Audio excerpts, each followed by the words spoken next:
পর্যটনের সুবিধার জন্য একটি পর্যটন ট্রেন চালু করলে খুবই ভালো হয়। মাননীয় স্পিকার, আমার এই আসন চা বাগান, পাহাড়, হাওর আর প্রাকৃতিক সৌন্দর্যের অপার লীলাভূমি।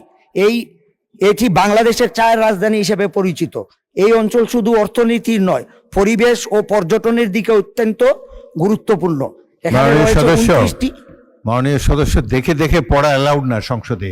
আপনি এমনি বলেন, সর্বোচ্চ ভোটে পাশ করেছেন, এক্সটেম্পর বলতে থাকেন। একবার নোটটা দেখে তারপর আমাদের দিকে তাকিয়ে বলতে থাকেন। আমার এলাকায় হাওর, চা বাগান এবং আমাদের এলাকায় অনেকগুলা স্পট রয়েছে পর্যটনের, যেমন হামহাম, বাইকা বিল, মাধবপুর লেক এবং হামহাম জলপ্রপাত, বাইকা বিল, লাউয়াচড়া। অনেকগুলা আমাদের এলাকায় 29 জাতির বসবাস। তাদের সংস্কৃতি, তাদের ভাষা সম্পূর্ণ আলাদা। আমরা তাদের ভাষা এবং সংস্কৃতিকে সংরক্ষণ করা আমাদের উচিত। আমার এলাকায় পর্যটনের সুবিধার জন্য একটি পর্যটন ট্রেন চালু করলে খুবই ভালো হয়। এবং সিলেট এলাকায় আখাউড়া থেকে সিলেট পর্যন্ত ট্রেন লাইন অত্যন্ত পুরাতন এবং অনেক সমস্যা। আমার মনে হয় যে কোনো সময় অ্যাক্সিডেন্ট হইতে পারে। এই বিষয়ে সরকারের পদক্ষেপ নেওয়া প্রয়োজন।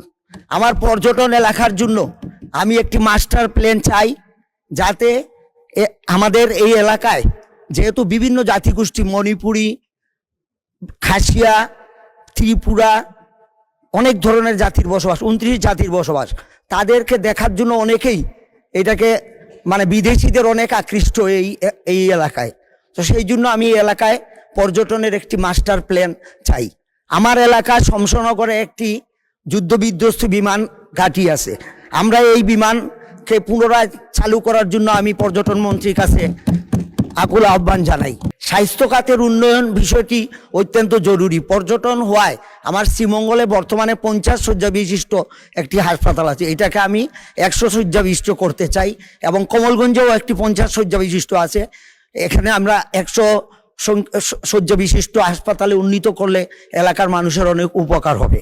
সম্মানিত মাননীয় স্পিকার, আমার এলাকায় শ্রীমঙ্গল থেকে শমশনগর, কমলগঞ্জ শমশনগর হয়ে চাতলা বর্ডার পর্যন্ত যে রাস্তাটা, এটা ছোট একটা রাস্তা। এটাকে যদি 4 লাইন বিশিষ্ট করা যায়, এই বিদেশ থেকে, ইন্ডিয়া থেকে যে রাস্তা দিয়া অনেক বাণিজ্য সুবিধা হবে।